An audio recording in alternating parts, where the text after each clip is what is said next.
Je répète, je suis très heureux. Je le dis à chaque fois à mes responsables, mais je le dis du fond du cœur. Je suis très heureux. Nous sommes très heureux avec d'être dans cette église. Je suis toujours ému de monter parce que j'ai une grande joie de partager ces moments avec jeunes et anciens, on va pas dire jeunes et vieux, même si la parole elle le dit, qui se réjouissent ensemble. Et j'aime à dire notre église, quand on me demande, j'ai dit, c'est l'église de tous. C'est l'église des jeunes, c'est l'église des anciens, c'est l'église des Français, c'est l'église des étrangers, c'est l'église des chrétiens qui s'aiment et qui croient en Dieu et qui croient aussi que l'église est puissante et qu'elle avance. Alors je voudrais vraiment vous remercier d'être là, d'avoir pris ce temps ce matin et à tous ceux qui sont devant les écrans aussi. On peut faire une main d'applaudissement à tous ceux qui nous regardent en direct.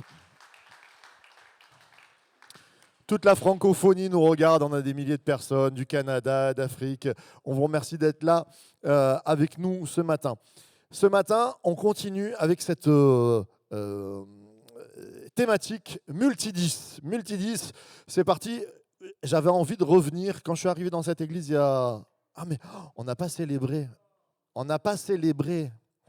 La semaine dernière, c'était la fête des mères. C'était notre dixième fête des mères au milieu de vous. On est venu la première fois dans cette église à la fête des mères il y a 10 ans exactement avec Ambre. On se réjouit aussi pour ça, pour les choses qui avancent. On est ça y est, on est des vieux pasteurs maintenant, mais on croit qu'on est renouvelé dans le Seigneur. J'ai déjà prêché sur les 10 commandements et j'avais envie de revenir sur ces paroles qu'on oublie souvent, qu'on pense savoir, qu'on pense connaître et qui sont pourtant à revivre, pas à relire, à revivre au quotidien. Alors multidis, c'est l'expression qui parle des dysfonctionnements, la dyspraxie, la dysorthophonie, la dyslexie. J'y suis arrivé ce matin. Et il y a des dysfonctionnements quelquefois par rapport à des personnes. Et je voulais parler en tout être humain, spirituellement, dans notre âme, dans notre esprit, il y a des dysfonctionnements. Et même s'il y a des multi-dysfonctionnements, Dieu a prévu une solution pour nos vies. Amen.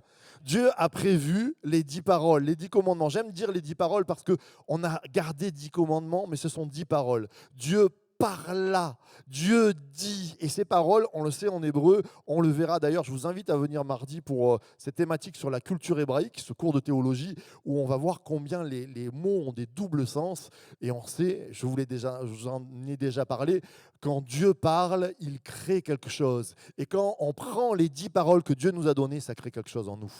Et ça enlève le désordre, ça crée de l'ordre, ça crée de la vie, ça crée de la joie. J'aimerais entendre un grand amen ce matin à ceux qui croient qu'il va y avoir de la vie encore cette année. Alors, ce matin, le titre de mon message sera « Je me repens ». Oula, pas avec un D, hein. On me fait le signe, on veut ma peau. J'aurais pu mettre « Repentons-nous », nous nous repentons.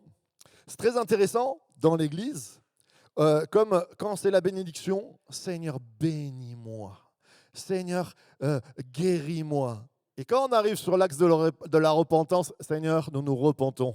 Seigneur, pardonne-nous. Parce qu'on a du mal à se positionner personnellement face à la repentance, face au pardon, face au changement. Et je voulais ce matin qu'on puisse réfléchir, qu'on puisse prier même ces paroles vivantes en disant Seigneur, ça vient me toucher. Ce matin, peut-être que quand on va parler, de suite, Ambre, elle va dire oh, il prêche pour lui. Et on est comme ça, nous les humains. C'est-à-dire que quand il y a une prédication, on dit oh là là, le pasteur là, ça va faire du bien à tel frère, à telle sœur. La parole de Dieu, elle me fait du bien à moi, premièrement. Et ce matin, je prêche pour moi et j'aimerais qu'on puisse tous se dire il faut que je me repente. Alors, le repenti, on a peut-être une vision de la repentance, à genoux, on pleure, la sac et les cendres, comme disent les prophètes. Mais la repentance vient de ce petit terme, changer d'avis. C'est-à-dire qu'à un moment donné, je vois que ça ne va plus dans ma vie et il va falloir que ça change. Et c'est changer d'avis pour changer de vie. Ça, c'est vraiment la repentance, changer d'avis pour changer de vie. Dis à ton voisin, change d'avis pour changer de vie. Franck, il n'y est pas arrivé. Change d'avis pour changer de vie.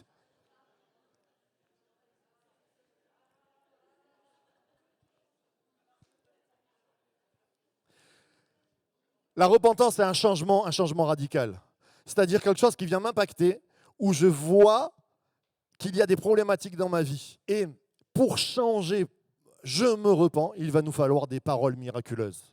Mais Dieu a déjà prévu ça. Dans sa parole, les 10 commandements, les 10 paroles, ce sont des paroles miraculeuses qu'on peut ingérer, croire, vivre. Et ça va changer ma vie. Ça va me permettre de changer de vie. Alléluia.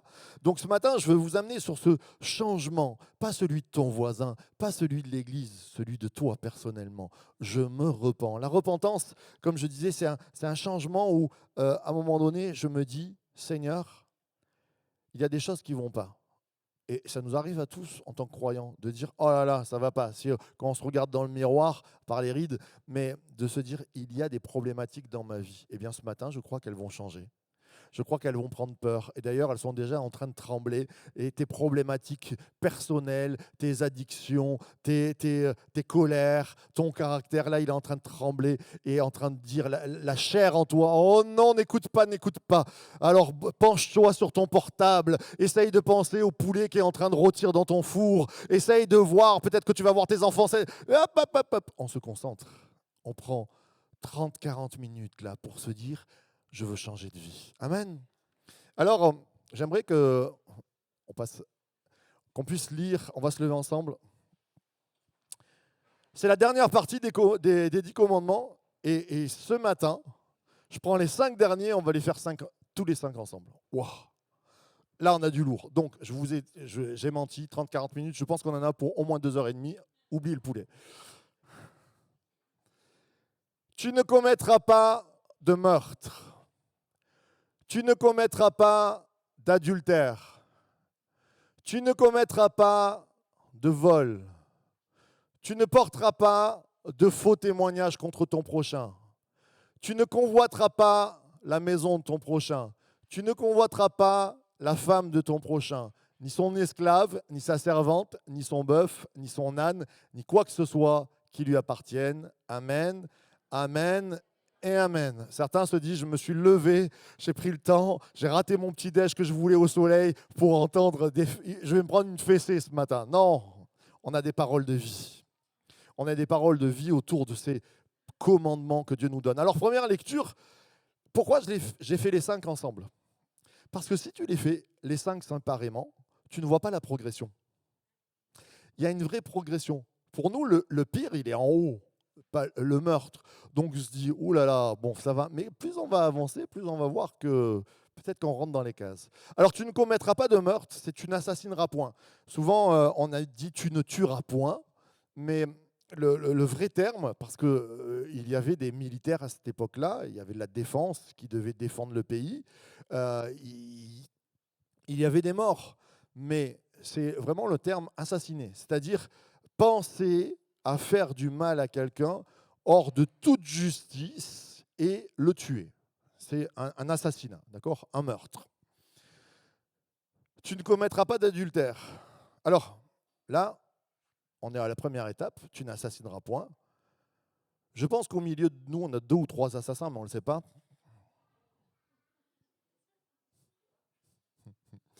Ça se peut, hein. Vous avez vu le froid que ça met? J'aime bien les 10 commandements. Tu ne commettras pas d'adultère. Là, vraiment, dans la thématique, parce qu'après, on va essayer de réfléchir. Il y a la première lecture, tu n'assassineras pas, mais qu'est-ce que ça va être la seconde lecture dans notre sens spirituel, peut-être? Mais premièrement, c'est écrit pour les gens, pour pas qu'ils assassinent son prochain. C'était la loi du peuple, se dire, si tu te mets en colère contre ton voisin, essaye de ne pas l'assassiner. C'est bien. Tu ne commettras pas d'adultère, c'est envers son conjoint. C'est envers son épouse. Il y a une alliance, Dieu a créé une alliance. Eh bien, tu n'iras pas voir d'autres femmes ou vice-versa, tu n'iras pas voir d'autres hommes. Et là, si je commence à dire, tout à l'heure j'ai dit, y a-t-il des assassins dans la salle? Je ne poserai pas la question pour l'adultère. Comment mettre mal à l'aise tout le monde? Non, pas tout le monde, heureusement. Tu ne commettras pas de vol. Commettre, là, le vol, première lecture, c'est Franck, il fait de la guitare, je fais de la guitare. Il a des pédales d'effet qui sont extraordinaires. Et des fois, pendant 2 semaines, il n'est pas là. Je me dis, j'ai vu, je me dis que peut-être que ça Strymon bleu Blue Sky, là, peut-être qu'il ne va pas le voir. Et même s'il le voit, il ne s'en sert pas si souvent. Voilà. Tu ne commettras pas de vol, c'est dérobé. Alors dans cette salle, non, je ne pose pas la question non plus. Bon, j'en connais au moins une, je vais dire son nom, parce que maintenant elle s'est repentie, elle s'appelle Colline, à l'âge de 10 ans, elle a volé des papiers à poncer au magasin Bricoman, parce qu'elle a cru qu'elle allait faire plaisir à son papa, pas du tout. Elle est là, elle descend, bravo. En coupe. Non, je, je trouve ça mignon. Vous savez, le vol, c'est pas tout à fait ça. Le vol, c'est vraiment se dire, je pourrais l'avoir autrement, mais je vais dérober avec un plan machiavélique. C'est pas un enfant qui va piquer une bille ou comme ça, dans le sens où oh, ça lui plaît, il prend sans penser derrière les conséquences. Mais il y a des conséquences au vol. On continue. Tu ne porteras pas de faux témoignages contre ton prochain. Faux témoignage, souvent on dit tu ne mentiras pas. Il n'y a pas marqué tu ne mentiras pas. Ça, c'est intéressant. C'est comme tu ne tueras pas. C'est une erreur de dire tu ne mentiras pas. Dieu permet qu'on mente. Tout, tout, tout, tout, tout. Ce matin, j'essaie de vous tenir là. Tu ne mentiras pas. Eh bien non, les 10 commandements ne parlent pas du mensonge, parlent du faux témoignage. Et ce n'est pas la même chose. Là où je veux vous amener, je ne crois pas que Dieu est un Dieu de vérité. Il n'aime pas le mensonge. Mais il y a des vérités qu'il ne nous donne qu'après. Il y a des vérités différées. Il y a même, alors ça, pour moi, pasteur protestant des Assemblées de Dieu en 2026, où dans ma tête, tu ne mentiras pas, a toujours été là, quand je lis le passage où les sages-femmes sauvent la vie de Moïse et sauvent la vie des enfants hébreux, et que le Pharaon vient leur dire, mais dis donc, qu'est-ce qui s'est passé, pourquoi il n'y a pas les enfants là à tuer? Elle dit, oh, on est arrivé trop tard, on n'a pas vu sortir les enfants. Faux, elle mente totalement. Le verset d'après, et Dieu bénit les sages-femmes. Parce que dans la loi hébraïque et dans la loi de Dieu, la vie, elle passe avant tout. Il y a des gens, pendant la Seconde Guerre mondiale, des protestants par exemple, ou toute personne, qui ont caché des juifs qui ont menti. Ils ont sauvé leur vie. Mais je ne crois pas qu'il y ait eu un péché pour moi. Ça, c'est ma compréhension. Mais là où Dieu veut nous amener, c'est le faux témoignage. C'est-à-dire un faux témoignage, c'est je vais raconter quelque chose pour pouvoir m'élever. Je vais raconter quelque chose qui va ou me sauver à moi, en m'élever, et en même temps peut-être abaisser l'autre. En même temps mettre l'autre que j'aime plus trop dans une condition où je vais pouvoir avoir l'ascendant. Y a-t-il des assassins parmi nous? Je n'espère pas. Y a-t-il des faux témoins? Il se pourrait bien. Il se pourrait bien que quelquefois on ait grossi la discussion, l'histoire, pour un peu s'élever et pour descendre l'autre. Il se peut que même, quelquefois, on voulait un peu faire vengeance et qu'on a répété des choses, on savait que ça allait, mais on les a amplifiées et on a fait des faux témoignages et on a fait du mal aux gens. Je passe là-dessus. Tu ne convoiteras pas la maison de ton prochain. Tu ne convoiteras pas la femme de ton prochain, ni son esclave, ni sa servante, ni son bœuf, ni son âne, ni son audi tété, ni quoi que ce soit qui lui appartienne, ni sa piscine, ni toutes ces choses-là. Tu ne convoiteras point. C'est vraiment le fait de se dire, oh, il a quelque chose de mieux que moi, j'ai envie de l'avoir et même je vais essayer de lui dérober. Et pourquoi je vous mets les 5 là ensemble? Parce qu'il y a une gradation. Parce que je peux me poser et me dire, oh ben moi, le meurtre, quand même, dans notre église, on est bien. Hein. Et puis on descend d'un message, ah ben l'adultère, ah, peut-être que ça touche un peu plus mon cœur, ma vie. Tu ne commettras pas de vol. Est-ce que vraiment, dans ma vie, j'ai été clair avec ça? Et puis, tu ne feras pas de faux témoignages. Aïe, là ça commence à coincer, tu ne convoiteras pas. Je ne crois pas là, dans toute notre assemblée, je suis désolé de vous le dire, de me le dire, que sur ces 5 commandements, 5 paroles, il y en a un qui échappe à ça. Donc, nous avons tous besoin de nous repentir. Je ne suis pas en train de venir fouiller et de dire, on va prendre la Sainte Seine tout à l'heure, tu vas venir sur le devant et tu vas te repentir, tu vas me le dire les choses. Non, non, non, pas du tout. On est tous à la même enseigne. Et quelquefois, en tant que chrétien, on se dédouane et on montre dans le nous. Pardonne-nous, on va dire, tiens, Patrick, j'en fous, je suis sûr que lui, il a quelque chose à cacher. Tiens, un tel, oh, je suis sûr que, tiens, Alexandra, oh là là là là. Et moi là-dedans, dans ces 5 cases. Alors, Jésus va pousser plus loin, parce que peut-être vous allez me dire, oui, mais j'ai jamais volé, enfin, tout à fait. Jésus va aller un peu plus loin. On va se lever ensemble. Ceux qui ont leur Bible, leur téléphone portable, on va prendre dans Matthieu 5, 21. Tu peux avancer la slide, s'il te plaît, merci.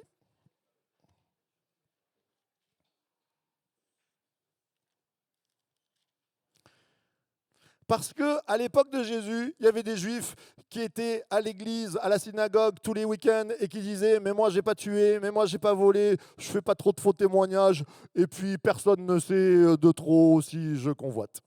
Et Jésus va parler en Matthieu 5, 21. Il va dire vous avez appris qu'il a été dit aux anciens, c'est-à-dire dans la loi, tu ne commettras pas de meurtre, tu n'assassineras point. Celui qui commet un meurtre mérite de passer en jugement. Pas d'assassin parmi nous. Mais moi, je vous dis, je te dis, Marc, tout homme qui se met sans raison en colère contre son frère mérite de passer en jugement. Aïe. Alors là, Jésus est mon ami, oui, je le sais. Non, là, c'est plus trop mon ami. Hein. Là, il est en train de comparer Marc Ambrosio, qui se met en colère, jamais, jamais, contre son frère ou sa sœur, à un assassin. On continue. Celui qui traite son frère d'imbécile, raca, mérite d'être puni par le tribunal.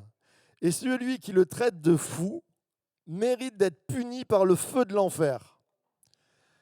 Bienvenue à Source de Vie, église pleine de joie. Continue.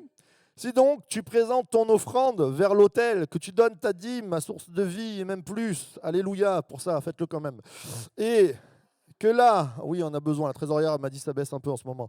Et là, que tu te souviennes que ton frère a quelque chose contre toi, laisse ton offrande, ou enfin mets-le dans le panier, devant l'autel, et va d'abord te réconcilier avec ton frère. Puis viens présenter ton offrande. Et le pasteur dit Amen. Mets-toi rapidement d'accord avec ton adversaire pendant que tu es en chemin avec lui, de peur qu'il ne te livre au juge, que le juge ne te livre à l'officier de justice et que tu ne sois mis en prison. Je te le dis en vérité, tu n'en sortiras pas avant d'avoir remboursé jusqu'au dernier centime. Je continue. Vous avez appris qu'il a été dit, tu ne commettras pas d'adultère. Mais moi, je vous dis que tout homme qui regarde une femme pour la convoiter, sur la côte d'Azur, à la plage, en bikini, je vais me faire virer, moi,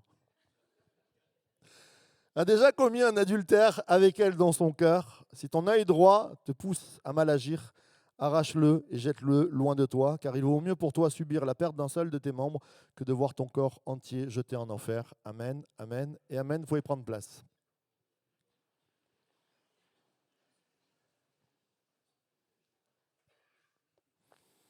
Allez, on va se dire les choses vraies. Moi, je ne me sens pas assassin. J'ai assassiné personne. J'ai dû faire une bagarre ou deux au collège et au lycée, comme ça, voilà, parce qu'on était des garçons. Mais assassin. Et là, Jésus, il vient me voir, il me dit, hop, hop, hop, hop, hop, on reprend les 10 commandements. Jésus, hein. Allez, à la limite, si c'était l'apôtre Paul. Des fois, j'entends des personnes qui disent, ah non, mais c'est pas Jésus qui a dit, c'est l'apôtre Paul. Ouais, oui, bah, c'est l'apôtre Paul, c'est pas grave. Mais bon, Jésus, il vient nous le dire et il dit, Marc, si tu te mets en colère contre ton frère, c'est la même chose.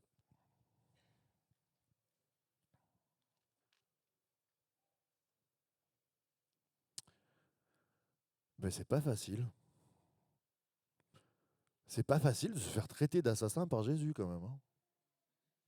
Et là, ce matin, Jésus, celui qui nous aime passionnément, Jésus, mon ami, là, il est en train de mettre sur le doigt, il me dit, la même colère que tu as, alors il y a des barrières éducationnelles, il y a que tu es pasteur, il y a que tu montres l'exemple, tout ça, jamais tu vas, espérons, tuer quelqu'un, parce que tu as tout un cadre qui t'a appris ça, mais la même colère qui habite ton cœur quand tu traites d'idiot ton frère, habitait le cœur de Caïn quand il a tué son frère. C'est la même colère qui a engendré la mort. Et ta colère, elle va engendrer la mort. Et si tu ne travailles pas là-dessus, alors tu es comme un assassin. Mes frères et sœurs, Jésus est extrême quand il parle de ça. Mais il veut nous faire comprendre qu'on a tous besoin d'une parole de vie dans nos cœurs. Je ne suis pas là pour vous accabler ce matin ou nous accabler en disant « Ah, pauvre malheureux, alors on est tous adultères, on est tous… » Non, je suis là pour dire « Seigneur, il peut mettre des mots en nous, transformer nos vies pour que ces choses-là n'arrivent jamais, pour que ces choses-là soient transformées. » Alors il nous dit, surtout, avant de donner ton offrande, avant de prendre la Sainte Seine, mais réfléchis peut-être à qui tu as fait du mal, à qui… Vous savez, j'étais en train de préparer ma prédication hier. Je vous le dis, hein. Et là, je priais. Et je me suis pris la tête avec un pasteur il n'y a pas si longtemps que ça. Oh, c'est toujours avec les pasteurs. Moi, avec les chrétiens, on est avec les pasteurs. Mais alors, j'y suis. En fait, il y avait une sorte, pour moi, je trouve que c'était une injustice. Alors, j'y suis allé en bad boy, quoi. J'ai vraiment devant les autres pasteurs, je dis non, là, c'est pas normal, tout ça. Et j'ai parlé. Et je trouve que ce que j'avais à dire, c'était vrai. Mais je pense que j'y suis allé un peu d'une manière musclée. Et je me suis dit, c'est sûr, le frère, je lui ai fait du mal. Et pour tout vous dire, comme votre pasteur est méchant, quand j'ai vu que ça avait percuté, je dis, trop bien. Et là, je prépare mon sermon et je relis, et je suis en train de prier pour mon sermon. Et je me dis, et je relis les paroles du Seigneur, si tu as traité d'idiot, mais dans ma tête, je l'ai traité peut-être de plus qu'idiot, tu es comme cet assassin. Alors j'ai pris mon téléphone et j'ai écrit un texto à ce pasteur. Je lui ai dit, je pense que mes mots ont dû te faire du mal, mais quand j'ai dû écrire, je te demande, je dis, vas-y, téléphone tombe en panne maintenant, peu de réseau. Mais ça m'a super coûté de demander pardon dans une situation où je trouve que j'ai raison, mais où j'ai fait mal. C'est-à-dire qu'on a le droit d'avoir raison, mais on n'a pas le droit d'assassiner. C'est tout à fait différent. On a le droit d'avoir raison sur une situation, mais tu n'as pas le droit, tu peux, hein, mais tu n'as pas le droit de te mettre en colère et de ruiner la vie de quelqu'un. Tu n'as pas le droit de te mettre en colère et d'assassiner. Mais quand on se met en colère et qu'on donne des arguments et qu'on dit là, je vais lui faire mal, ben, tu pars sur la mauvaise pente. Ce n'est pas la pente du Christ qui te dit, si on te… D'ailleurs, dans le même texte, vous avez le texte, si on te demande de tendre l'autre joue, tu tends… on te tape sur l'autre joue. Je vais vous le lire ça, parce que j'entends des prédications là-dessus, de longues, et je trouve qu'on essaie de gommer le texte.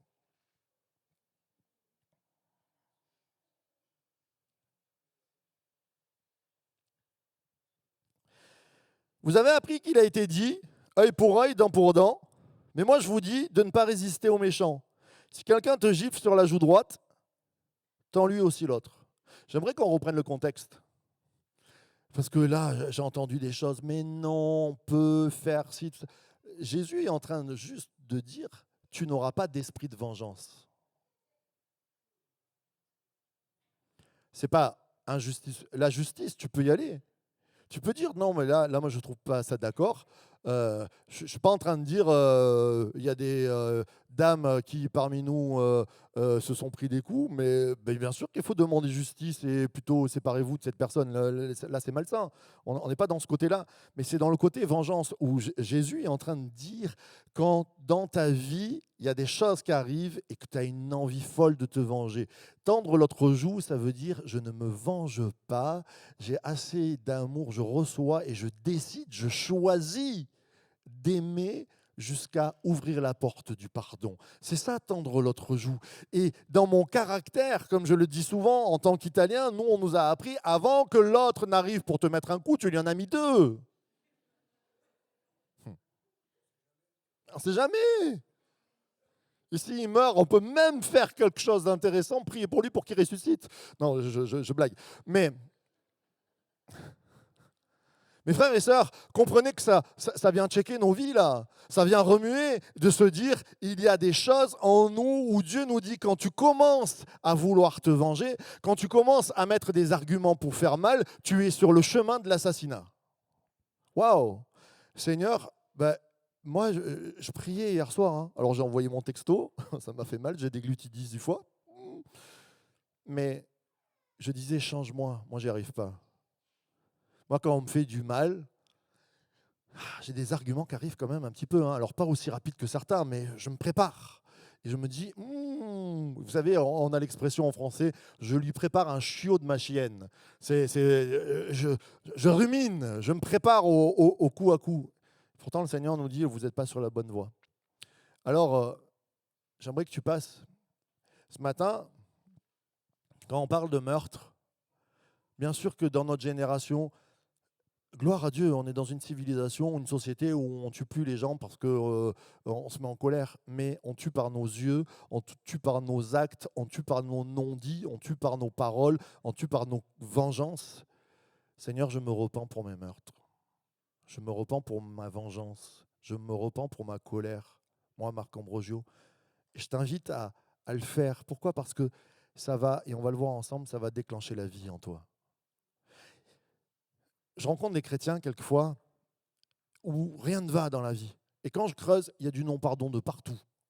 Le pardon, comme j'ai dit souvent, c'est pas dire oui, on m'a fait du mal, c'est normal. Non, non, non, c'est pas ça. Mais c'est accepter d'ouvrir une porte pour la réconciliation. C'est faire comme le père du fils prodigue qui se tient sur le devant de sa maison et dire « J'attends, je regarde quand mon fils va arriver.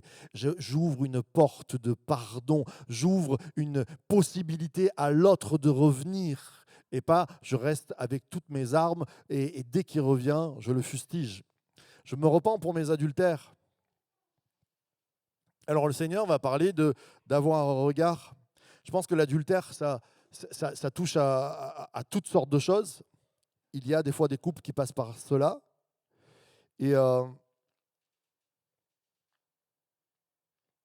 pourquoi l'adultère est un meurtre ? Parce qu'il vient tuer l'amour dans la personne qui avait confiance en vous. Je crois que l'adultère n'est pas forcément que pour les couples.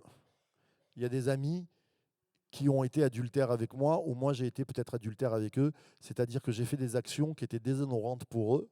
Je n'ai pas honoré, elle en parlait très bien, Alexandra, la dernière fois, dimanche dernier, et dans l'amitié, eh bien, je les ai laissés tomber. Eh bien, j'ai brisé l'alliance d'amitié qu'il y avait entre eux avec moi. On peut briser une alliance avec une église, on peut briser une alliance avec des ministères. Et je crois qu'il est important que nous soyons dans la culture de l'honneur, comme tu le disais si bien. Je me repens des adultères dans le sens où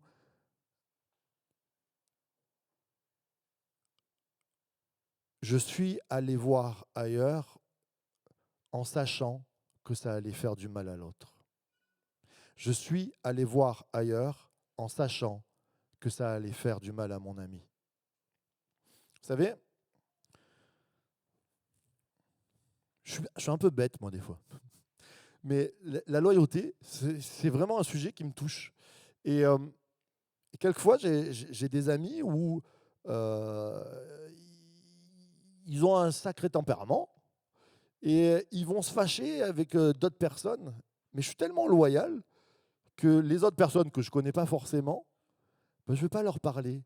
Parce que ce qui est important pour moi, c'est l'alliance que j'ai avec mon ami. Alors je vais lui dire, Peut-être que tu exagères un petit peu là quand même.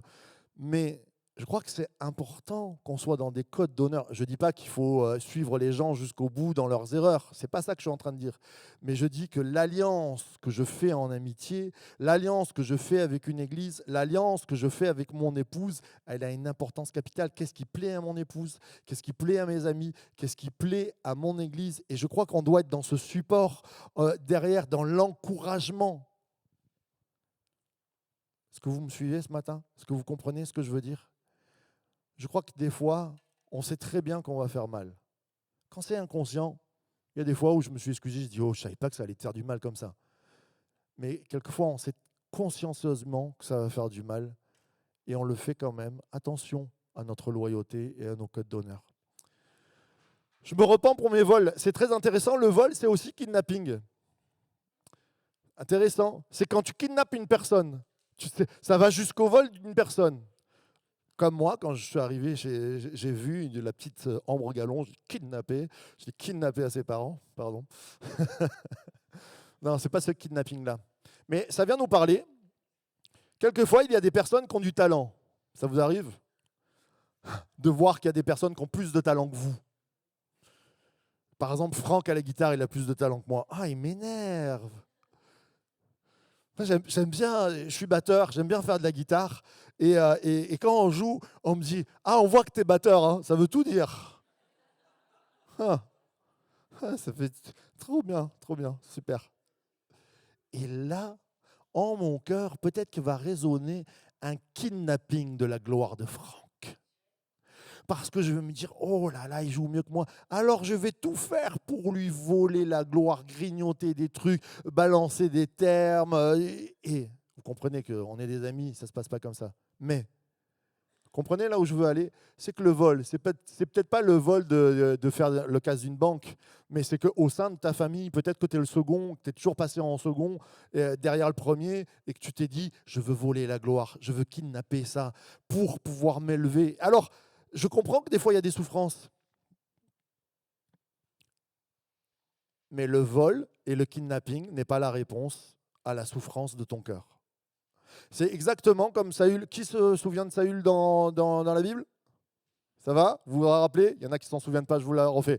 Saül, c'est un méga roi, le premier roi d'Israël. Il est top du top. Vraiment, quand tu lis, là, moi j'aime beaucoup Saül, il est humble, tout ça. Et puis il arrive un rookie, un petit jeune là, qui lui doit venir à sa place, il doit devenir roi. Et quand il sort en bataille, les femmes chantent les louanges des deux, mais elles disent Saül a battu ses 1000, David a battu ses 10 000. Non mais super. Alors là, j'aimerais aller voir les femmes et leur dire super, bravo, bravo. Vous voulez quoi? Vous voulez une guerre? Elles ont déclenché une guerre. Hein. Des fois aussi, faisons attention à nos flatteries qu'on dit, qu'on puisse bénir tout le monde. Moi, je dis, bénissons tout le monde. Il faut bénir. Il faut encourager les autres. Mais attention à comment on le dit. Si on est dans une comparaison, en train de dire Laetitia, elle a fait ci, mais Jean-Louis, il a fait ça. Oh là là, Laetitia, elle va dire, oh, attention. Ouais, Jean-Louis, je vais lui faire un pot de banane. Elle a fait les gâteaux à la banane. Hop, pot de banane. Ah, il est tombé par terre. Oh, le pauvre. Attention Jean-Louis, hein, fais gaffe. Vous comprenez là où je veux vous amener? C'est que dans ce kidnapping, bien sûr que Saül, ça lui a fait mal. Et Saül, la chose qu'il aurait dû dire, se repentir, aller voir Jésus, aller voir Dieu et lui dire j'ai mal dans mon cœur. Aide-moi à, voir la gloire dans David, aide-moi à passer bien le relais et aide-moi à être un bon père pour lui, aide-moi à être bien dans mon positionnement. Mais non, il est monté une idée, une envie de vol, de voler la gloire de David jusqu'à le tuer. Et là, dans cette jalousie, vous savez, la jalousie, elle tape à peu près dans tout. Hein. Elle part du kidnapping de David, elle va de l'adultère de son amitié avec lui pour aller jusqu'au crime. Je vais de l'avant sur le faux témoignage. Moi, j'ai réfléchi à ça. Je me suis dit peut-être que des fois, oui, tu es un peu assassin, mais en vieillissant, j'essaie de me mettre de moins en moins en colère. Donc, gloire à Dieu pour ça. Mais le faux témoignage,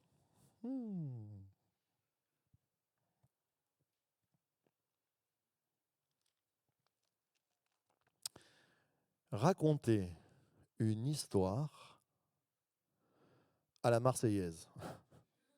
J'aime les Marseillais. Alors dans le positif, ça va toujours, ça fait toujours du bien. Tu vois, ça élève un peu. Mais quand c'est dans le négatif et que tu commences à rajouter des choses et que tu sais que ça va donner un rebond contre les personnes et que tu es en train de rajouter et que tu dis ah mais tu sais pas ce qu'il a fait et là tu rentres dans une hyperbole de ce qu'il faut pas, tu es en train de vouloir écraser, piétiner la personne. Ben, je crois que on devient peu à peu assassin aussi en faisant des faux témoignages. Parce que notre ego a envie de vivre et de dire tu sais pas ce que je sais moi et comment je suis pur moi et tu sais pas ce que l'autre a fait, tu te rends compte. Le Seigneur nous dit faites attention à cela. Puis la convoitise. La convoitise, c'est le plus simple qui touche tous nos cœurs. C'est ce que je disais, la jalousie, elle engendre la convoitise. Et pourquoi moi je suis là, et pourquoi l'autre il n'est pas là, et pourquoi j'ai reçu ça, et pourquoi je suis. Et des pourquoi, il y en aura toujours des milliers. Et la réponse de notre cœur à la convoitise, c'est pas bon. Le Seigneur nous dit tout ce que tu vois, meurtre, adultère, vol, faux témoignage, convoitise, ne donne pas ça comme réponse dans ton cœur. C'est ce qu'il est en train de dire parce que ça va amener la mort. Alors réveille ton cœur et quand il y a de la jalousie qui vient, la convoitise, du faux témoignage, je vais grossir les traits, ou du kidnapping, l'envie de voler quelqu'un, ou carrément de partir ailleurs, de tromper, de trahir, ou carrément d'être en colère jusqu'à assassiner, eh bien toutes ces réponses-là sont la mort pour ta vie. Et on va essayer de voir ensemble ce que Dieu veut comme parole de vie. Et c'est ça qui est bon, on passe à l'autre, s'il te plaît. La vie des paroles véritables, oui, passe à l'autre, s'il te plaît encore. Voilà. Je vous ai fait un petit tableau. Le petit tableau de ne pas tuer, ne pas commettre d'adultère, ne pas voler, ne pas porter de faux témoignages, ne pas convoiter. Et en face, quelles sont les paroles de vie que je vais dire à mon cœur ? Quand je sens que Franck est tellement bon à la guitare que ça vient percuter ma vie, qu'est-ce que je vais faire ? Est-ce que je vais me dire je vais devenir meilleur pour lui voler la gloire ? Est-ce que je vais lui couper les cordes à moitié pour que ça casse pendant le concert ? Est-ce que... Ouh là là, j'en ai des idées. Hein. On est tortueux, hein, et on est malicieux pour le mal. Hein. On peut être bon hein, là-dessus. Hein. Franck, je t'aime. N'en doute pas. Ne pas tuer. Eh bien, qu'est-ce que je vais faire ? Je vais protéger. C'est-à-dire que la personne qui peut-être m'insupporte, je vais le mettre dans une bulle de protection déjà contre moi. C'est-à-dire que j'ai le moyen de le tuer. Et lui, je le mets dans une bulle de protection. Comment je mets la personne que je ne supporte plus dans une bulle de protection ? Alors les anciens ? Alors qu'est-ce que je fais ? Ah non, on le tue. Ah ben voilà, on le protège pas. Alléluia. Source de tuerie, on va nous appeler. Je prie pour lui. Mais oui, il y a combien de personnes dans ma vie que je me repens, que je ne supportais plus dans l'église, pas ici, ici, non, ici tout le monde est merveilleux, mais ailleurs, il y avait des personnes qui me faisaient du mal, qui venaient engendrer des mauvaises choses, et là, envie de colère, de tout ce que vous voulez, de toutes les positions oranges là-bas. Eh bien, qu'est-ce que j'ai fait ? Je me suis mis à prier pour la personne. Je l'ai mis dans une bulle de protection parce que c'était moi le meurtrier, c'était moi l'assassin. Et je me suis dit, un, tu vas lui faire du mal, deux, tu vas te faire du mal, personne ne va sortir gagnant de ça. Seigneur, je prie pour lui et je le protège et je le bénis. Et Seigneur, change son cœur, change le mien aussi. Et je commence à travailler. Et cette bulle de protection, je peux vous dire qu'elle a fait des merveilles. La prière a une grande efficacité. Mais ça, c'est de la repentance. C'est déjà se repentir quand tu pries pour ton ennemi, c'est se dire, ouh là là là là, tout ce que j'ai de mauvais qui va sortir, Seigneur, je le réfrène, je veux que ton miracle soit en moi. Je veux que ça change. La repentance, vous savez, le miracle ne vient que par la repentance. Hein. Le miracle ne vient que par la repentance. Le miracle ne vient que parce que je suis en train de me dire, il faut que tu changes, Marc Ambrogio, il faut que tu sortes de ton italianisme et que tu ailles de l'avant et que tu bénisses les gens et que tu encourages et que tu donnes la vie. Alors tu protèges, tu persévères, parce que souvent les gens qui t'agacent ne sont pas agaçants qu'une fois.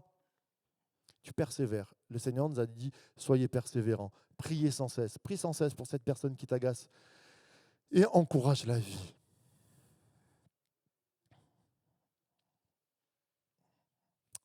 Je vais utiliser un terme choquant, mais je crois que dans nos églises, dans nos familles, dans nos entourages, on fait des avortements de vie des fois, on fait des assassinats. Là où la vie pouvait progresser, parce que dès le début, ça ne nous va pas comme ça devrait aller. Alors on a coupé l'herbe sous les pieds, on a coupé la vie, on a avorté la vie et on a tué des personnes. Et je demande pardon au nom des églises, quand des jeunes sont venus et parce qu'ils étaient différents, parce qu'ils avaient du caractère, parce que pour toutes sortes de choses. Je disais, on est parti avec le groupe Écho, et je ne rentrerai pas dans les détails, mais il y avait des jeunes, j'étais en doute de me dire, ouh, on les prend, on se regardait avec Mika, on disait, nous, on est parfait, nous, on est vieux, on râle jamais, mais sortir avec un groupe... Alors lui, il est plus jeune que moi, il vient de faire 40 ans, mais moi j'en ai 46, bientôt 47 quand même. Et là, je me suis dit, est-ce que tu vas supporter un tel, un tel, un tel? Alors j'ai prié, et on a porté à la vie ces jeunes. Je ne suis pas en train de me dire je suis un exemple ou quoi que ce soit. Je dis on peut porter la vie parce qu'on donne la chance à quelqu'un. On porte la vie parce qu'on encourage. On porte la vie parce qu'on n'a pas, on l'a pas mis de côté. Vous savez, tuer quelqu'un, c'est pas forcément être en colère, c'est juste le mettre de côté. Dans les boîtes du monde, on dit on le met au placard. Et la personne, elle fait quoi? Une dépression et elle s'en va de toute seule. Ah, c'est trop fort. On n'a rien fait, on ne s'est pas mis en colère, mais on l'a tué. Eh bien, nous, dans cette église, on veut combattre contre ces choses-là, que personne ne soit au placard et qu'on puisse mettre la vie. J'aimerais entendre un applaudissement pour ça, pour qu'on puisse mettre la vie.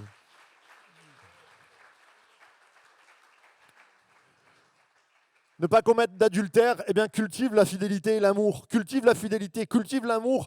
Prends des temps d'amour avec les gens. Je crois qu'on devient adultère avec son épouse ou son époux parce qu'à un moment donné, il n'y a plus de proximité. Je ne crois pas connaître de personnes qui sortent un matin, ils sont en amour avec leur conjoint et puis hop là, ah tiens, je croise quelqu'un, je lui saute dessus et je suis en adultère. Ça ne se passe jamais comme ça. Ça se passe parce qu'il y a des liens amicaux qui commencent à se prendre et puis dans son couple, ça va de moins en moins bien, ils se prennent la tête et tout ça. Eh bien, nous, quand ça va pas bien avec ton frère, ta sœur, ta femme, tes enfants, c'est là que tu dois travailler ton amour. Quand tu sens que ça devient moins bien avec ton église, c'est là que tu dois bosser ton amour. J'aimerais entendre un grand amen. Quand tu sens que ça va moins bien avec ton pasteur, bénis-le encore plus. Et nous, on se fait souvent le contraire. Et c'est là où on rentre dans le côté jaune, là-bas, où il ne faut pas. C'est-à-dire de se dire, oh là là là là, ça ne va pas, et on est en train de calculer pourquoi ça ne va pas, tout ça. Non, soyons intentionnels dans nos actions et disons, Seigneur, je veux bénir, je veux construire la fidélité, je veux construire l'amour. Amen. Ne pas voler. Ah, j'ai mis exercer une bonne gestion. Je pense que il y a pas mal de vols et de kidnapping spirituels parce qu'on n'a pas bien bossé. Je pense que quand tu travailles à ton appel et quand le Seigneur multiplie tes dons, tu n'as pas besoin d'être jaloux de l'autre. Le Seigneur te met dans un couloir et il te dit travaille et tu vois tes progrès parce que je crois que c'est biblique de dire qu'on doit progresser, que tes progrès soient évidents pour tous. Ça ne veut pas dire que je suis en compétition. En challenge, oui, je me challenge. Je challenge pour que l'Église avance, mais je ne suis pas en compétition avec l'un et l'autre. Et ça change tout. Et on doit avoir une bonne gestion. Je crois que gérer bien sa vie, moins... Regardez, le top du top dans les voleurs de gloire, c'est les fans, enfin les fans, les gens qui regardent les matchs de foot à la télé. Mais si vous les regardez, si vous les écoutez, on dirait qu'ils sont 4 fois champions du monde de football, qui connaissent tout. Ah non, mais regarde ce qu'il nous a fait, et l'entraîneur, mais non, mais cours. Il ne pourrait même pas courir 10 mètres comme le gars. Mais ils ont un avis sur tout. Pourquoi ? Parce qu'ils sont assis sur leur sofa. La parole de Dieu nous dit, heureux l'homme qui est en marche. Heureux, je vous l'ai déjà prêché, mais en hébreu, c'est la même racine que en marche. Je me mets en marche. Et quand tu te mets en marche, tu n'as plus le temps de penser à l'autre qui a raté sa passe parce que toi-même, tu es en train de la rater et tu te dis, oh, Seigneur, il va falloir que je m'entraîne. Et même, moi, je pense, quand on se met au service, quand on se met au travail, quand on aide les autres, tu comprends ta faiblesse et tu bénis les autres en disant, oh là là, en fait, ils ont dû travailler et je vais les encourager. J'ai plus envie de voler la place parce que je fais rien, mais Je vais encourager, je vais travailler. C'est ça qu'on doit avoir dans notre cœur, travailler, exercer une bonne gestion. Ne pas porter un faux témoignage, et bien contre ça, mon positif implicite, vouloir le meilleur pour l'autre. Vouloir le meilleur pour l'autre. Quand mon cœur sent les friandises de critiquer quelqu'un, ça n'arrive jamais. Au cas où, Seigneur, je veux le meilleur pour lui. Parce qu'au cas où, je vais peut-être me retrouver dans le paradis avec lui. Ah, il n'y a pas des quartiers, tous les gens comme Marc et ses amis, et puis le reste à côté ou... Il n'y a pas de quartier dans le ciel. Hein. Vouloir le meilleur pour l'autre, c'est détruire le faux témoignage. C'est détruire la jalousie. Je crois qu'on devrait essayer de travailler à être une église dès qu'on entend une critique, de dire c'est pas constructif. Je ne crois pas qu'on est en train de parler du meilleur pour lui. Là, on est en train de grignoter, de faire des potins et de faire du négatif. Ça nous arrive à tous. Enfin, je pense à peu près. C'est pas parce que ça nous arrive à tous que c'est bien. Jésus est en train de dire, vous sortez des 10 commandements, c'est-à-dire vous sortez de la parole de vie. Plus tu fais ça, moins tu as la vie en toi. Plus tu fais ça, plus tu vas vers une dépression. Plus tu fais ça, moins tu auras la joie. Plus tu travailles à vouloir le meilleur pour l'autre, plus tu vas être béni, je te l'assure à 100%. Parce que c'est une parole de vie, c'est un commandement que Dieu donne, et quand il donne des paroles de vie, il y a des promesses qui sont derrière. Et combien de fois on rate des promesses? Alexandra en parlait, par exemple, quand tu honores tes parents, tu vivras vieux. Je veux honorer un maximum mes parents.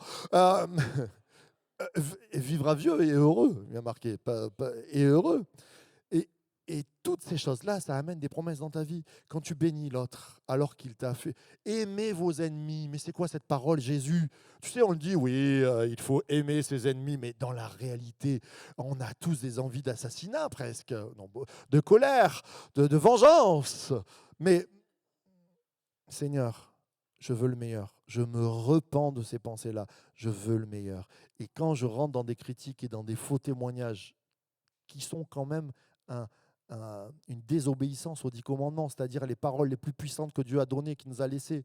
Quand tu critiques ton frère et ta sœur, tu es dans un faux témoignage. Quand tu critiques ton frère et ta sœur, tu es dans un faux témoignage. Et donc, tu désobéis au plus gros des paroles de Dieu. Et donc, tu empêches la vie de venir dans ta vie. Et donc, la mort te guette spirituellement, car le salaire du péché, vive la joie, Seigneur. Vouloir le meilleur pour l'autre, plus que pour nous. Vouloir le meilleur pour l'autre, plus que pour nous. C'est-à-dire quand je regarde Alexandra prêcher, quand je regarde Timothée prêcher, quand je regarde les jeunes loulous qui vont se lever pour prêcher, je suis toujours comme ça à boire leurs paroles et je me dis, il faut qu'ils deviennent meilleurs que moi. Je veux leur donner toutes les solutions, toutes les possibilités, parce que je crois qu'en devenant meilleurs que moi, ça va bénir encore des centaines et des milliers. Alors déjà que j'ai un petit niveau, mais au moins qu'ils aient un deuxième niveau au-dessus de moi. Alléluia. Et que ça soit bénissant. Je veux le meilleur plus que pour moi. On doit travailler à cela. On doit être des tueurs de jalousie. L'église source de vie, elle doit sortir des fusils à pompe, jalousie. Un peu de violence, ça fait du bien sur les mauvaises choses. Mais c'est vrai. Dans certaines églises, j'ai entendu des trucs. Ah, il veut ma place. Gloire à Dieu. Il a envie de travailler, il a envie de servir Dieu. Alléluia, il y a de la relève, c'est super. Ne t'inquiète pas, bénis-le, réjouis-toi pour lui et Dieu aura toujours une place. Dieu a des milliers de places pour servir dans nos familles, autour de nous. Gloire à Dieu. Et le plus ancien comme les plus jeunes a sa place ici. J'aimerais entendre un grand amen. Applaudissons les anciens et les jeunes.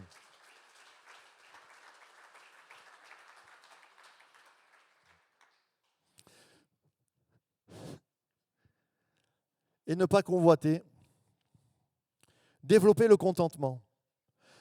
Il y a une personne ici qui m'a appris à... J'avais oublié cette parole, que Jésus, Paul va parler du contentement, Jésus en parle aussi. Et je veux le citer en exemple parce que c'est notre cher John Stone, Jean Caillou, Jean-Pierre Picosson.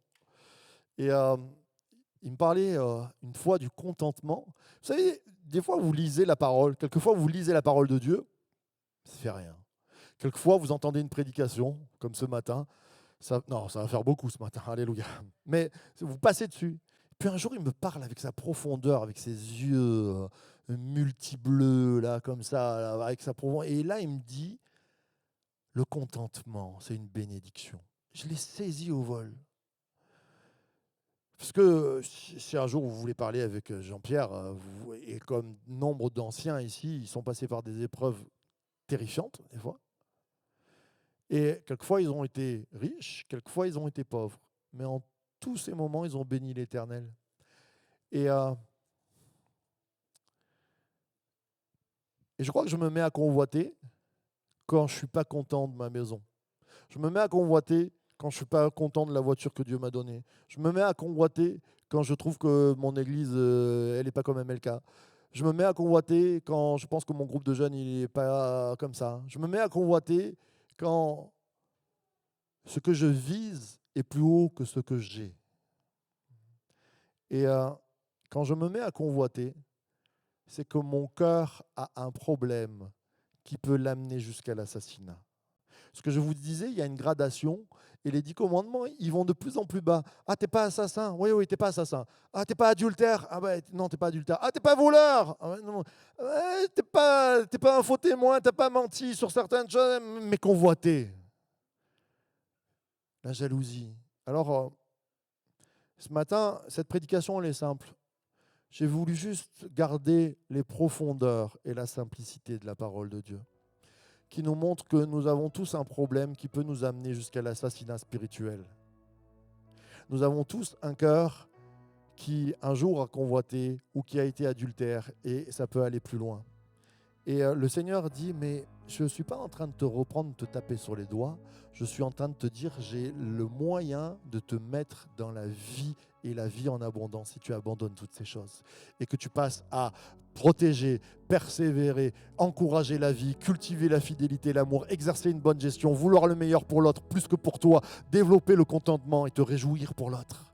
Si tu passes à ça, alors tu vas voir que ta vie, elle va être heureuse. Tu vas voir que tu vas sortir de la dépression. Tu vas voir que tu vas sortir même de la maladie, parce que quelquefois, les guérisons sont sujettes à notre non-pardon. Et je crois que ce matin, il y a des guérisons qui vont prendre parce que tu vas pardonner, parce que tu vas relâcher, parce que tu vas décider de dire « Je ne veux plus vivre selon ma chair, mais je veux vivre selon l'esprit et porter du fruit. » J'aimerais entendre un grand amen à ceux qui le croient. Je veux terminer avec ces 2 versets. Il nous est dit, Dieu a donc accordé la repentance aussi aux païens, afin qu'ils aient la vie. Nous étions des païens, nous étions loin des promesses. Et Dieu dit, la repentance, le changement, je dois changer. Marc Ambrosio, d'origine italienne 100%, arrête avec ton italianisme et change maintenant. Transforme-toi, enlève ta colère. Et qu'est-ce que tu fais? Alors tu vas vers la vie. La repentance est le moyen de vivre en abondance. Tu mets ta foi en Jésus et tu dis, viens me transformer ce matin.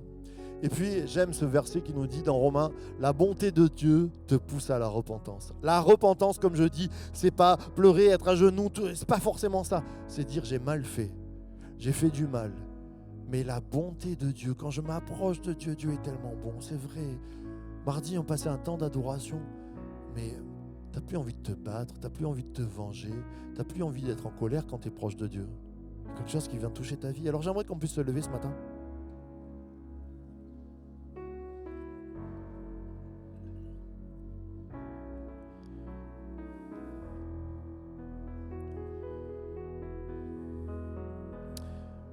Ce qu'on va faire, je vais faire un appel à la guérison et je vais faire un appel pour sortir des dépressions. Je pense qu'il y a des personnes qui sont vraiment dans des états nocifs de déprime ou de dépression.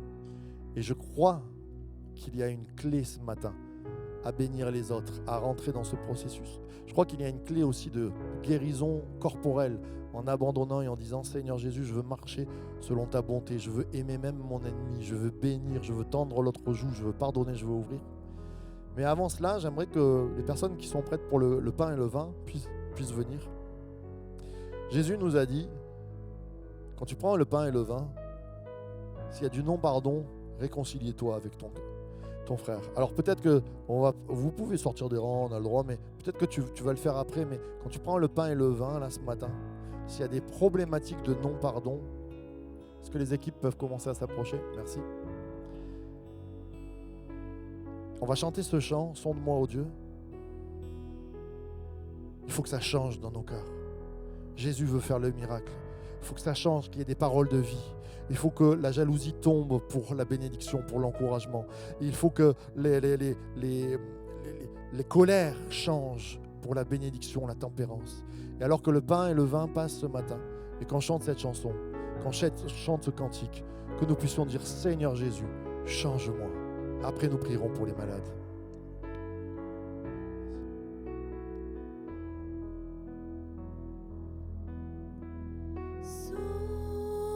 Sonde-moi, ô Dieu,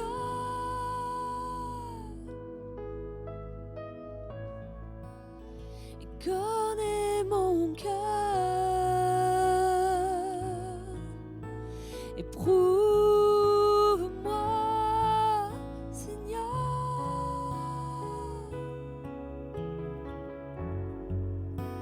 et connais mes pensées. Sonde-moi, sonde-moi, ô Dieu. Alléluia. Chantons ce cantique ensemble. Et connais mon cœur. Change mon cœur, Seigneur. Éprouve-moi, Seigneur.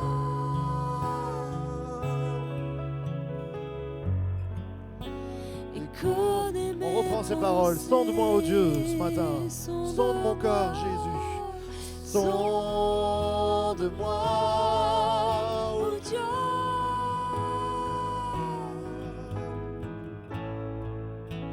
Et connais mon cœur. Éprouve-moi, Seigneur,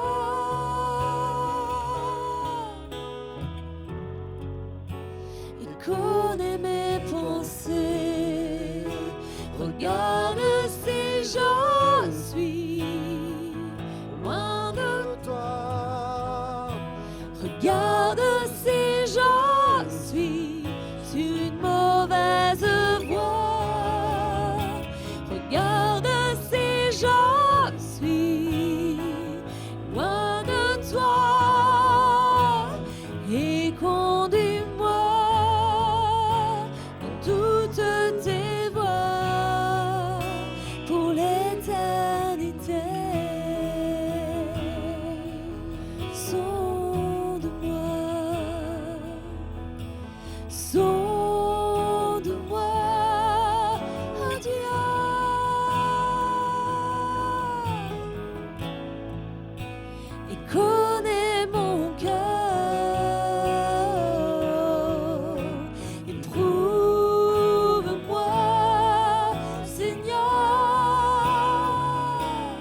vais demander aux équipiers de prière de se mettre sur le devant. Ce matin, change de vie. Abandonne tes rancœurs, abandonne le non-pardon, abandonne ce qui te fait du mal. Et viens sur le devant. Viens, on va prier. Viens sur le devant, abandonne ces choses. Alors je fais un appel ce matin pour tous ceux qui ont peut-être encore du mal dans leur cœur, qui ont des choses, qui ont de la colère. Venez sur le devant. J'appelle aussi toutes les personnes qui veulent être guéries ce matin. Je crois qu'il va y avoir des guérisons. Venez sur le devant. Demandez, je veux qu'on prie, je veux tout lâcher devant le Seigneur. Je veux bénir, mais je veux être guéri. Puis il y a des personnes, j'en parlais, qui sont dans des grosses déprimes, ont des dépressions. Venez sur le devant. Le Seigneur va vous guérir. On abandonne tout à la croix. Venez, ce matin c'est un temps de bénédiction particulière, un temps de bénédiction pour souffler sur nos vies. Change de vie et change de vie. Repens-toi, venez en masse et transformons l'église d'aujourd'hui parce que nous accomplissons la vie du Seigneur.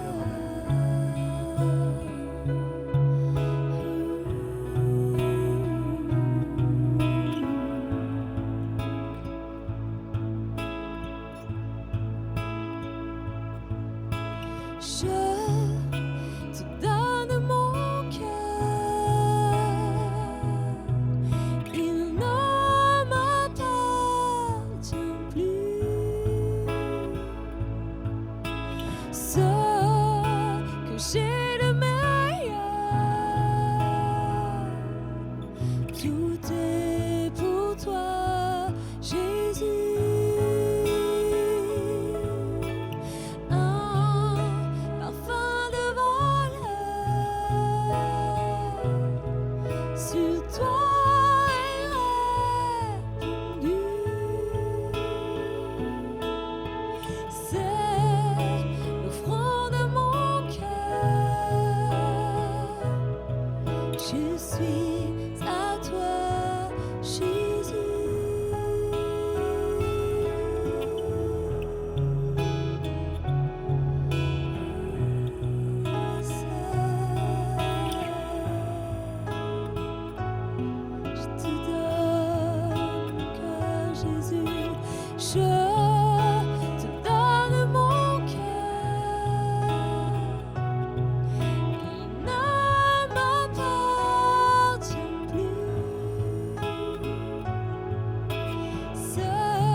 Chantons l'église, je te donne mon cœur, Jésus.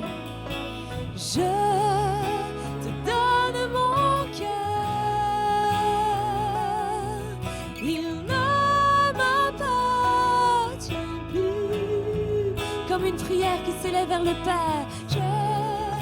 Que j'ai de meilleur. Tout est pour toi, Jésus.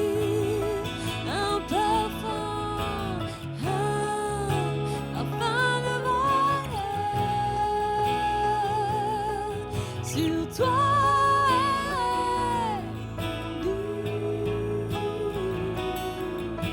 c'est l'offrande de mon cœur. Je suis à toi, Jésus. Prends mon âme, prends mon cœur, je te donne tout. Prends ma vie, me voici, je te donne tout. Prends mon cœur, prends mon cœur, prends mon cœur, je te donne tout. Prends ma vie, me voici, je te donne tout. Mon cœur est à toi, tout à toi.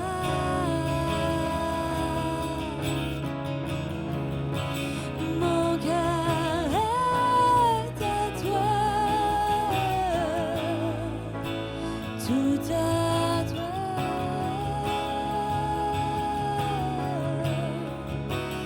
Mon cœur est à toi, tout à toi.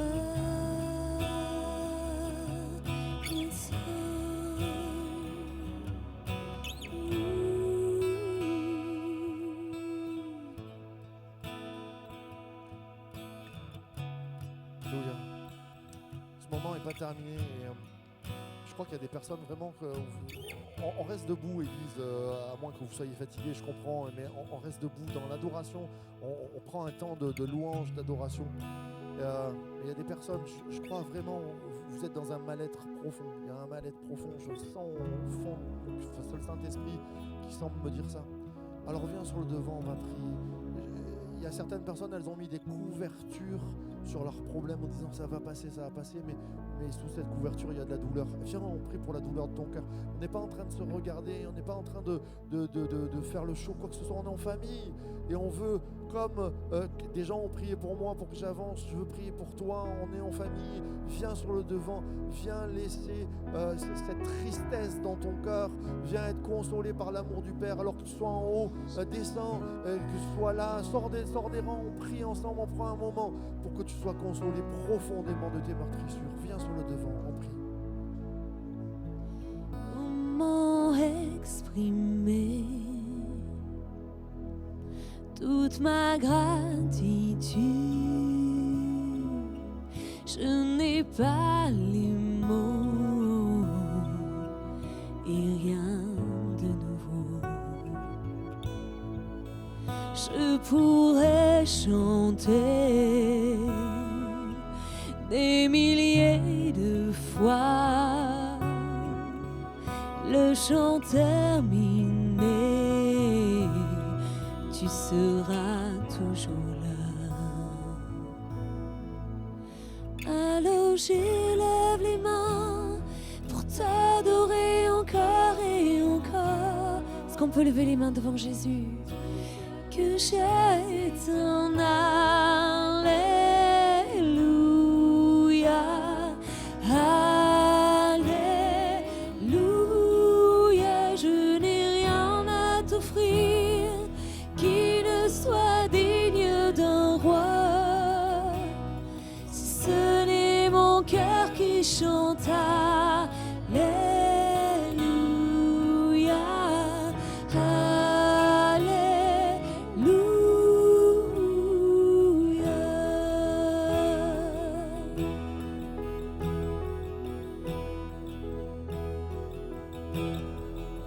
Je n'ai qu'une réponse, une seule volonté, libre vers le ciel. Je veux t'adorer, alors j'élève les mains pour t'adorer encore et encore. Tout ce que j'ai, c'est un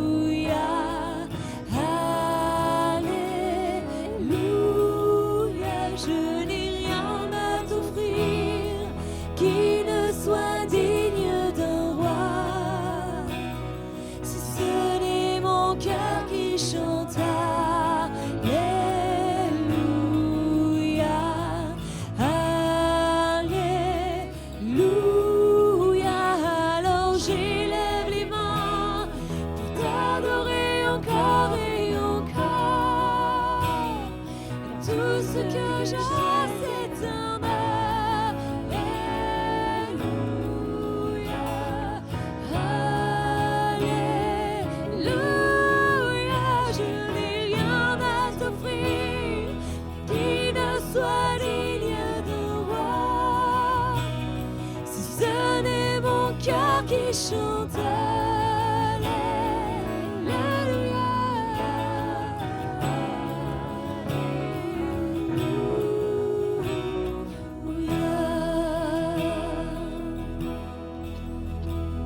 On va chanter tous ensemble et on va ordonner à notre âme d'adorer Dieu. Oh, chante mon âme, ne sois pas timide et élève la voix, car tu as un lion qui rugit en toi. Alléluia, Seigneur. Chante mon âme, oh, chante mon âme, ne sois pas timide et élève la voix, car tu as un lion qui rugit en toi. Alléluia, Seigneur. Oh, chante mon âme, oh, chante mon âme, ne sois pas timide et élève ta voix, car tu as un lion qui rugit en toi. Alléluia, Seigneur. Chante mon âme, oh, chante mon âme, ne sois pas timide et élève ta voix, car tu as un lion qui rugit en toi. Alléluia, Seigneur. Encore une fois, chante mon âme de tout ton cœur. Oh, chante mon âme, ne sois pas timide et élève ta voix, car tu as un lion qui rugit en toi. Alléluia, Seigneur. Alors j'élève mes mains pour t'adorer encore et encore. Tout ce que j'ai, c'est ton Alléluia, Alléluia. Je n'ai rien à t'offrir qui ne soit digne de ta gloire. C'est mon cœur qui chante.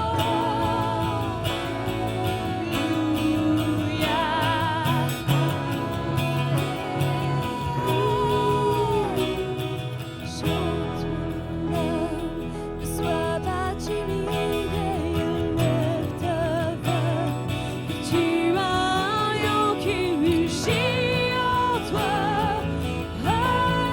Alléluia, Seigneur. Chante mon âme, chante, chante l'Église.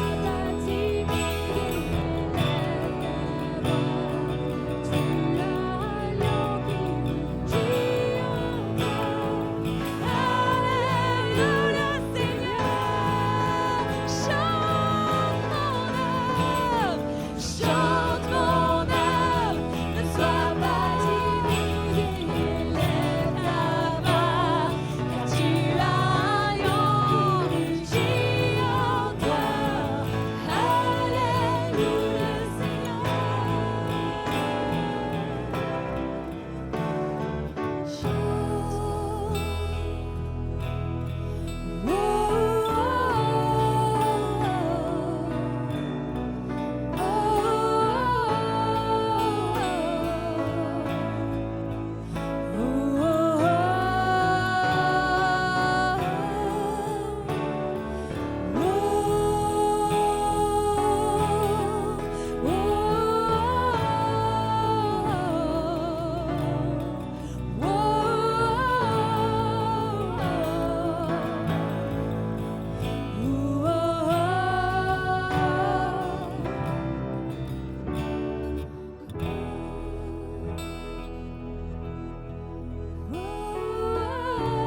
Tu as un lion qui rugit en toi.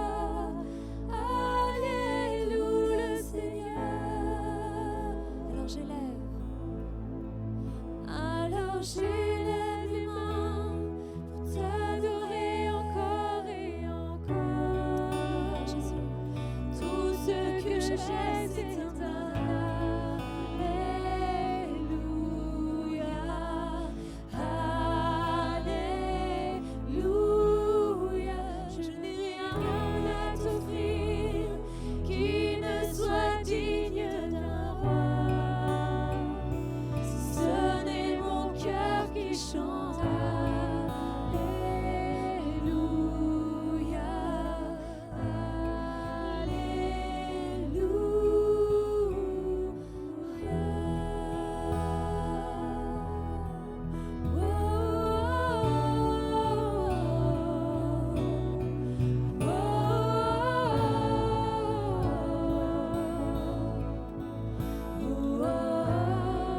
La musique va continuer.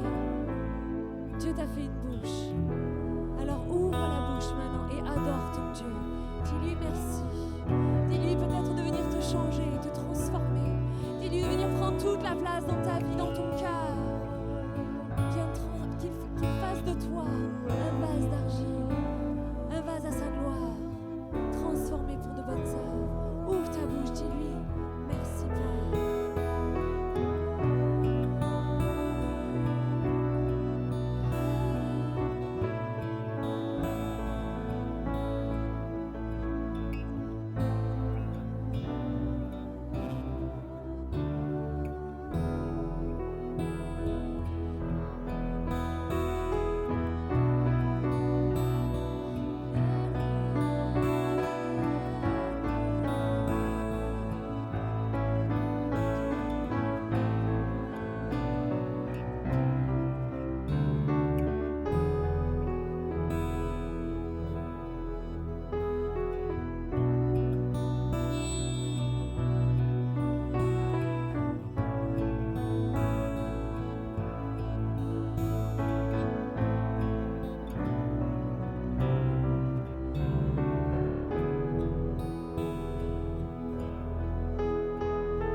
Tous se lever en présence chaque jour, chaque moment, en ce lieu, en cet instant, je vis pour sa gloire. Chaque mot, chaque pensée, tout endroit que foulent mes pieds, je vis pour sa gloire. Tu es tout pour moi, Christ est ma vie, ma joie, mon chemin est tracé pour sa gloire. Il a payé le prix, son amour me suffit. Je suis livré, sauvé pour sa gloire.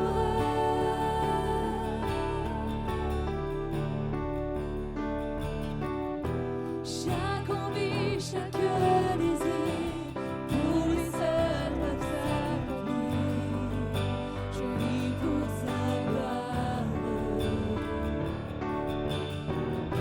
Chaque rêve, chaque vision serviront à sa mission.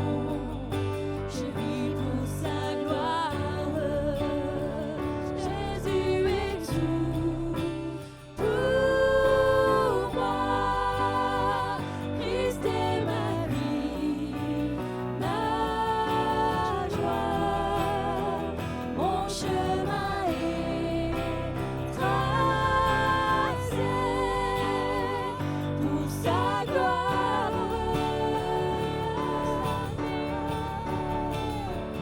Il a payé le prix, son amour me suffit.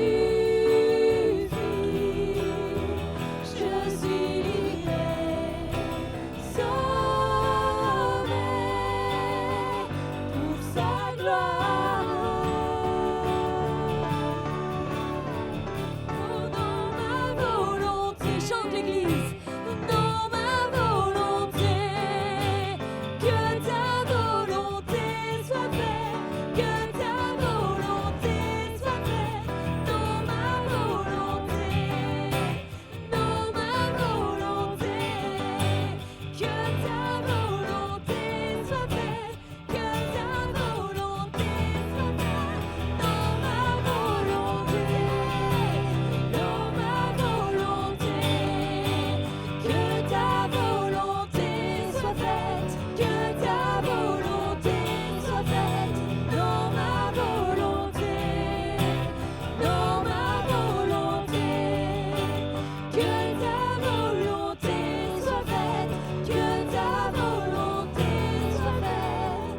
Jésus est tout pour moi. Christ est ma vie, ma joie. Mon chemin est tracé pour sa gloire. Alléluia. On est dans un moment où Saint-Esprit parle, je crois. Restons concentrés. C'est un moment où Dieu veut parler. Alléluia.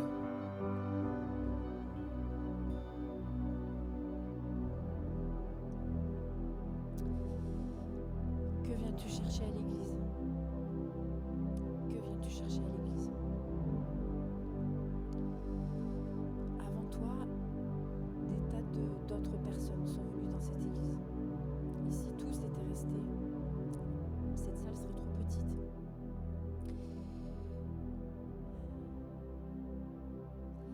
Comprends que si tu viens chercher à l'église juste un moment de gloire, une atmosphère, une ambiance, tu ne resteras pas dans cette église.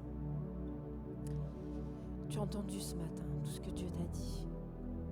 Et comprends qu'au-delà d'une atmosphère, au-delà d'une ambiance, au-delà de l'amour des frères et sœurs que tu ressens et qui est bien présent, au-delà de la bienveillance que tu ressens et qui est bien présente, il y aura un moment où dans cette même église, des choses ne te conviendront pas. Des choses, tu ne les comprendras pas. Il y a des choses avec lesquelles tu ne seras pas d'accord. Mais Dieu, ce que Dieu te demande ce matin, c'est reviens à ce que tu as entendu ce matin.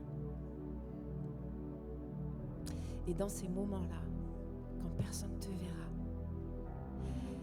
Dieu te dit, ce que j'attends de toi en venant à l'église, c'est d'avoir le courage, l'humilité et l'honnêteté de te regarder dans le miroir et de reconnaître quand quelque chose ne va pas. Et toutes les fois, il y aura quelque chose que tu ne seras pas d'accord, ça ne sera pas OK pour toi avec l'église. Comprends que le problème ne viendra pas de l'église, mais que le problème viendra de toi.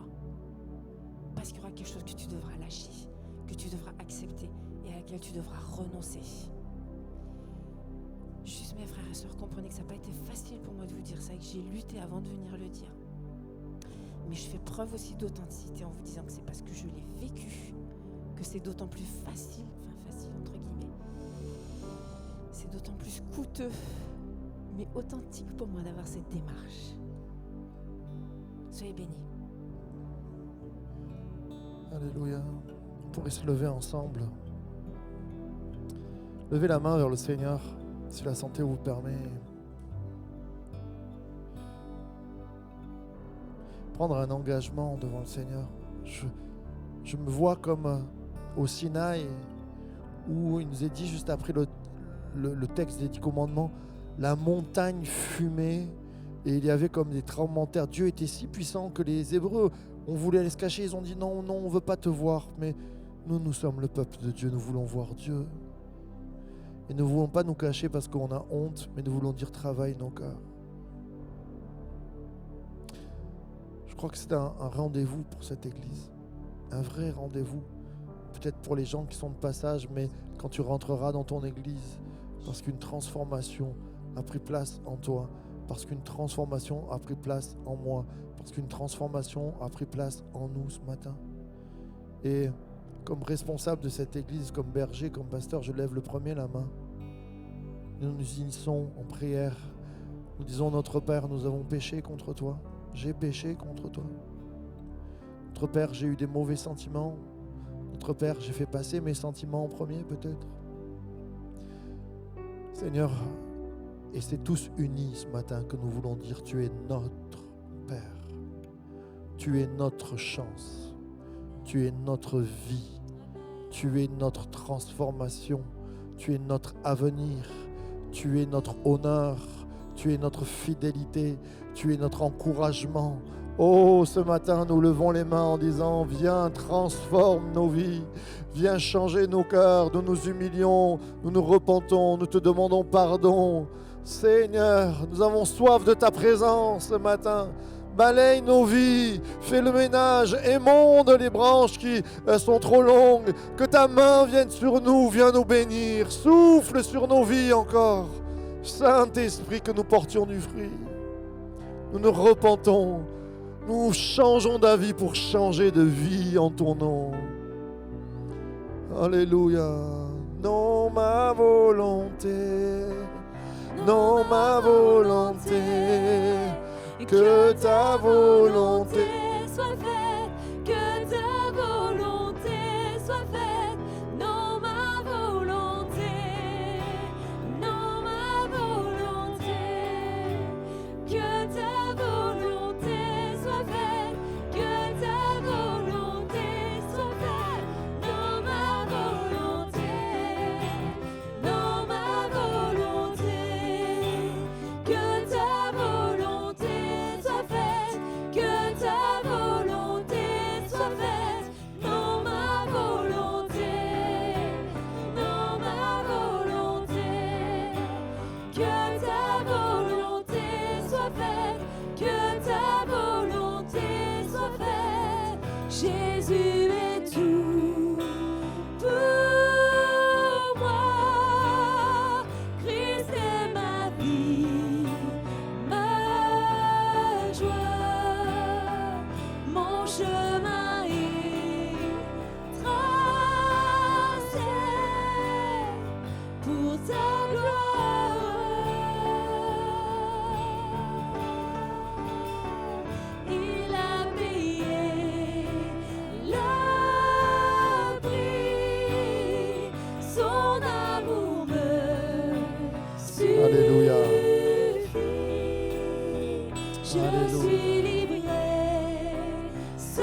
Alléluia. pour sa gloire.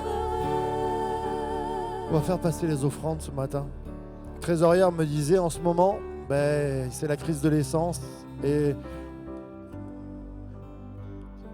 on perd un peu en ce moment. Je vous encourage vraiment à être bénissant pour notre Église, pour pouvoir bénir l'œuvre de Dieu, à être généreux et par cette offrande à bénir l'œuvre de Dieu qui prend place pour les anciens, pour les jeunes. Alors merci de ce que vous faites. C'est un moment d'adoration aussi que de passer l'offrande, que de donner de son cœur. Je vous encourage à être généreux ce matin. Je vous encourage alors qu'on va prendre ce dernier refrain et qu'on va bénir ensemble et on termine dans la louange et l'adoration. Je vous encourage aussi à venir à la plage dimanche prochain à 9h pour les baptêmes. On va voir des nouvelles naissances devant nous. On va vivre ce symbole miraculeux. Je vous encourage à venir ce dimanche à 9h. Alors adorons avec nos offrandes, adorons avec nos chants, adorons avec nos voix. Jésus est tout pour moi.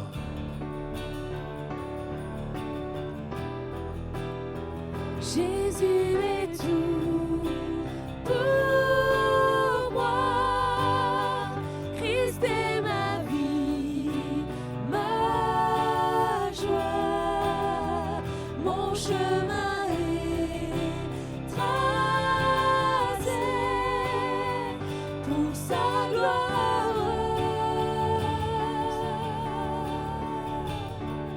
Il a payé le prix, son amour me suffit. Je suis livré, sauvé pour sa gloire. Oh non, ma volonté, non, ma volonté, que ta volonté soit faite, que ta volonté soit faite. Non, ma volonté, non, ma volonté, que ta volonté soit faite, que ta volonté soit faite. Non, ma volonté, non, ma volonté, que ta volonté soit faite, que ta volonté soit faite. Non, ma volonté, non, ma volonté, que ta volonté soit faite, que ta volonté soit faite. Est-ce qu'on peut acclamer Jésus? Que ta volonté soit faite sur la terre comme au ciel. Bon dimanche à tous, soyez bénis et à mardi.